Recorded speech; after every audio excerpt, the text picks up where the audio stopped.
हिंगोली जिल्ह्यामध्ये पावसाने हाहाकार उडवून दिलाय आणि यामध्ये शेती पिकांचं मोठं नुकसान झालंय। कळमनुरी तालुक्यामधील वाहणाऱ्या पैनगंगा नदीकाठच्या शेतामध्ये पाणी शिरलं आणि त्यामुळे शेतीचं बरंच मोठं नुकसान झालंय। काही दिवसांवर येऊन ठेपलेल्या केळी पिकांचं हे नुकसान झाल्याचं पाहायला मिळतंय आणि नुकसानग्रस्त केळीच्या शेतामधून आढावा घेतलाय आमचे प्रतिनिधी संतोष भिसे यांनी। पाहूया।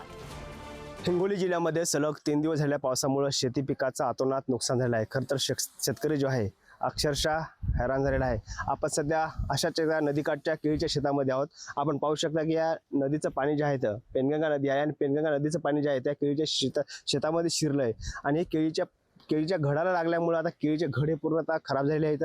त्याचबरोबर केळी देखील या ठिकाणी मोडून पडलेली आहे। आपण पाहू शकता की हे संपूर्ण केळीचं दृश्य जे आहे तर आता अवघ्या काही दिवसांमध्ये ही केळी तोडण्यासाठी येणार होती, मात्र आता शेतकऱ्याचं पूर्णतः जे आहे नियोजन कोलमडलं आहे। कारण या शेतीतून येणारं जे म्हणजे नफा आहे हा वर्षभरासाठी वापरण्यात येणार होता, कारण आता पूर्ण असे सुंदर असे घड या ठिकाणी लागलेले आहेत।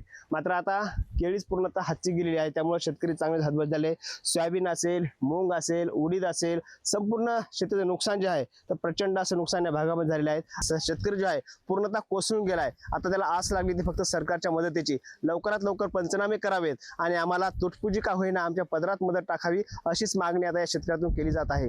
संतोष भिसे, पुढारी न्यूज, गांगापूर शिवार, हिंगोली।